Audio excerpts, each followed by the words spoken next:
The worst part wasn't the long hours or the physical exhaustion that seeped into my bones.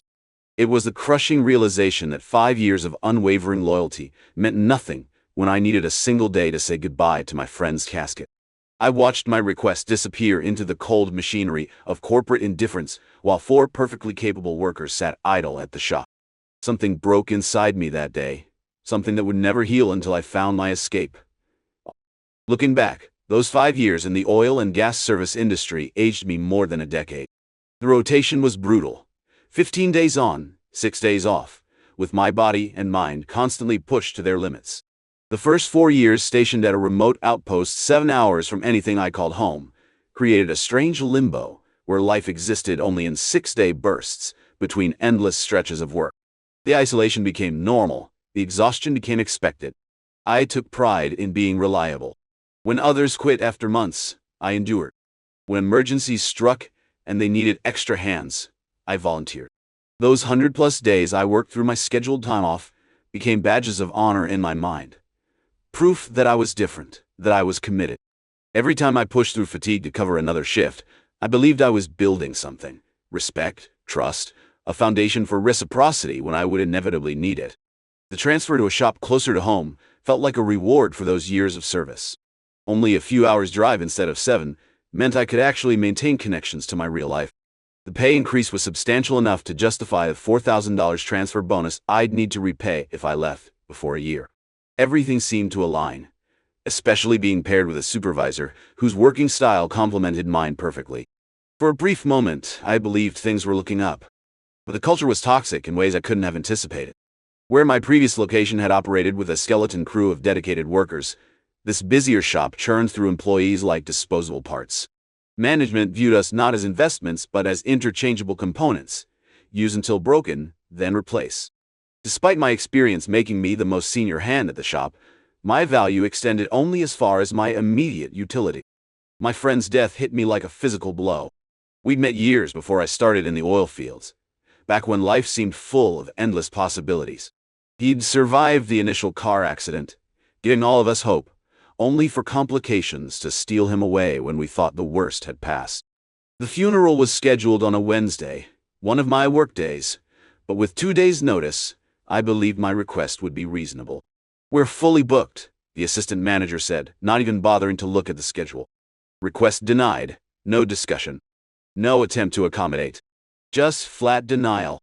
That Wednesday, I watched the clock tick by from the shop floor, imagining my friend's family gathering without me, while 4 of my coworkers swept floors and reorganized tool cabinets to fill time. The bitter irony of it burned in my chest. Over 100 days off sacrificed for this company, countless weekends and holidays missed, and they couldn't spare me for a single day of genuine need. Something fundamental changed in me that day. The loyalty I had built my identity around suddenly felt naive and exploited. I realized with crystal clarity that my dedication had never been and would never be reciprocated. I was a resource to be drained, not a person whose needs mattered. That night, I made a promise to myself. I would fulfill my obligation to complete 1 year at this location, to avoid repaying the transfer bonus, but not a day more. The countdown clock had started. The strange thing about deciding to leave is how it immediately changes your perspective.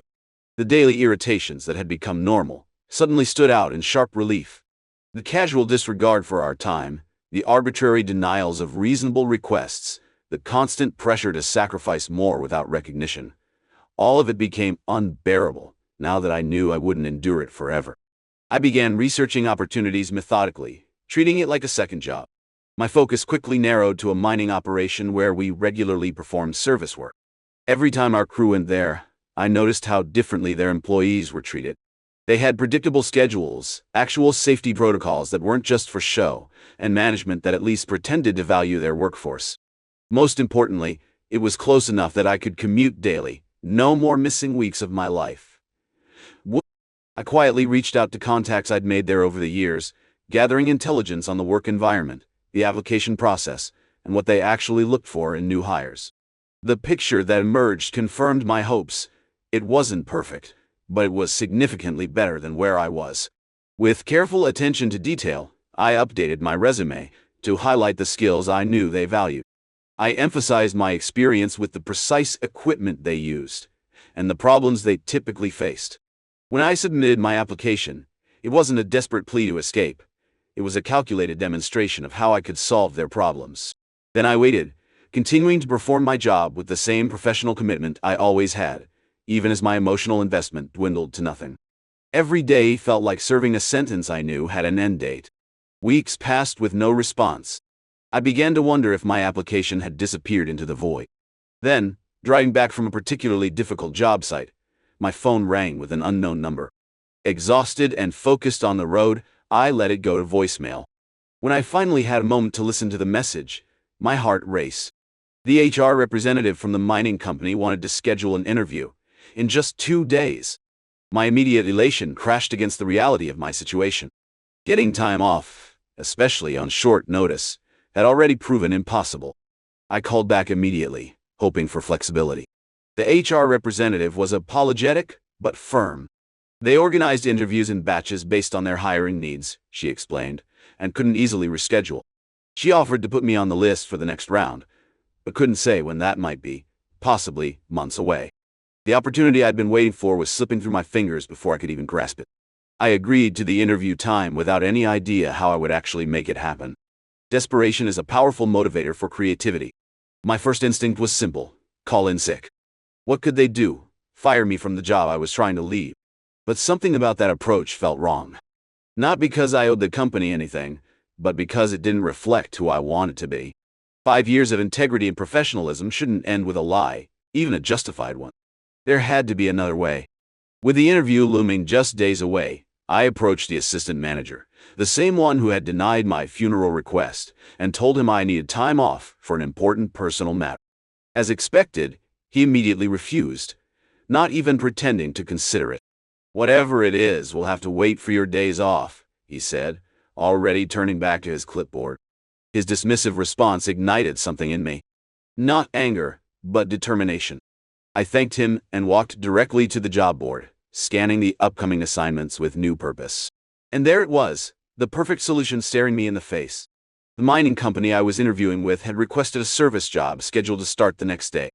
It was potentially a week-long assignment that nobody wanted because it meant being confined to a rig shack for extended periods. The universe has strange ways of offering opportunities disguised as inconveniences. The job nobody wanted was exactly what I needed, a legitimate way to be exactly where my interview would take place. I found my supervisor and explained the situation. Unlike management, he understood the human element of our work and the importance of seizing opportunities. Together we approached the assistant manager and volunteered for the assignment. His relief was visible, one less staffing problem for him to solve. He had no idea he was facilitating my escape plan. The first day of the mining job went smoothly. We completed our initial setup by early afternoon, which gave me the perfect opportunity to borrow my supervisor's truck and race home to prepare for the interview. I carefully selected appropriate clothes, nothing too formal that would raise suspicions at the job site, but professional enough to show respect for the opportunity. The second day proved more challenging. Our equipment deployment took longer than anticipated, and I watched the clock with growing anxiety. With barely an hour before my interview, we finally got our tools deployed down the well. I rushed through a shower, changed clothes in record time, and took my supervisor's truck to the administration building. Walking into that interview room was surreal. Just hours before, I'd been covered in grease and sweat, doing the physically demanding work I'd known for 5 years.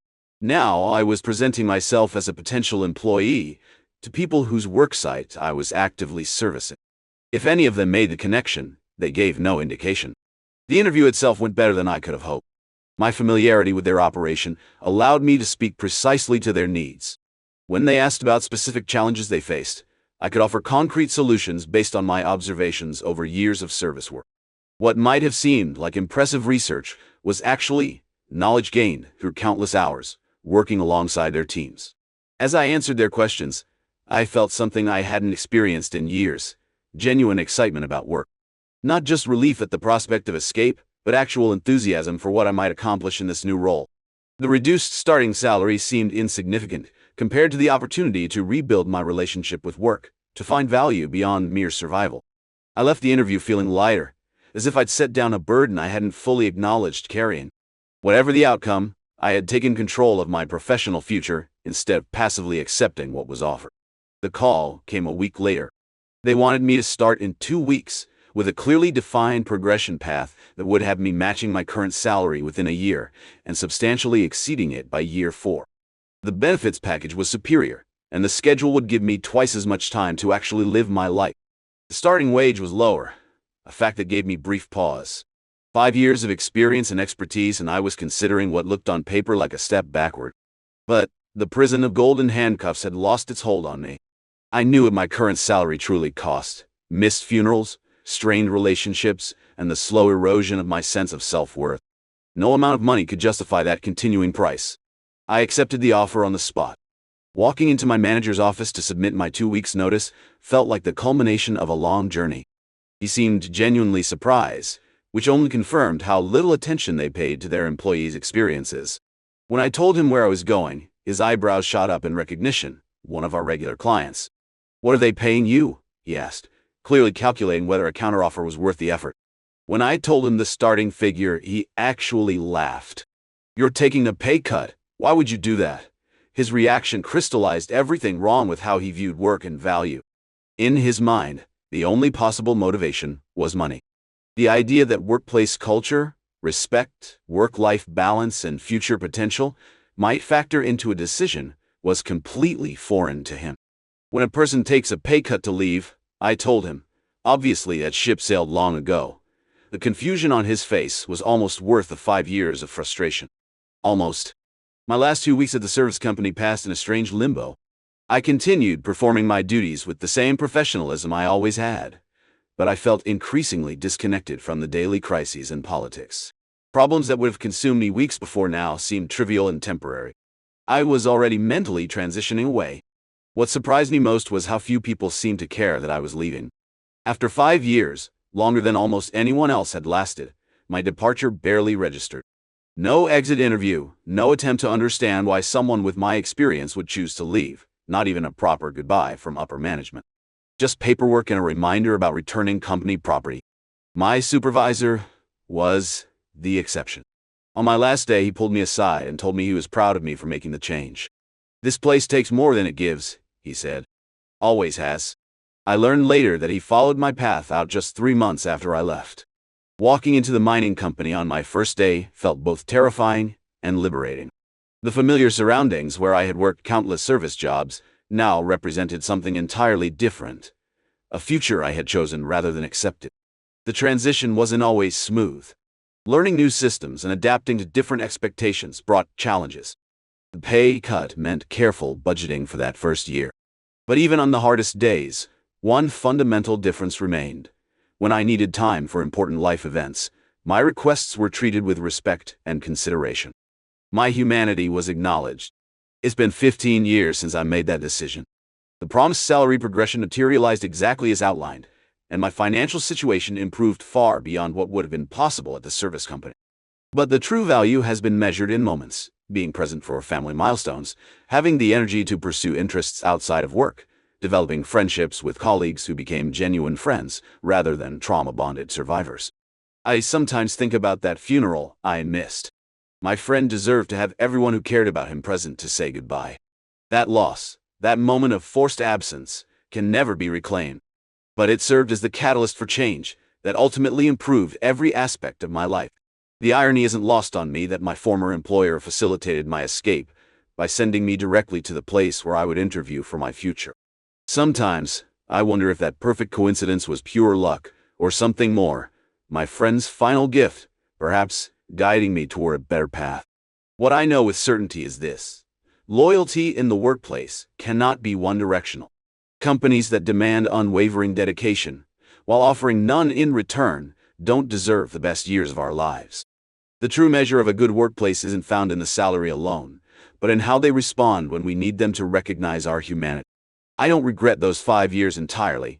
They taught me what I'm capable of enduring and what I refuse to accept. But I'm profoundly grateful that I found the courage to leave when I did, rather than spending decades justifying my own exploitation in the name of loyalty or financial security.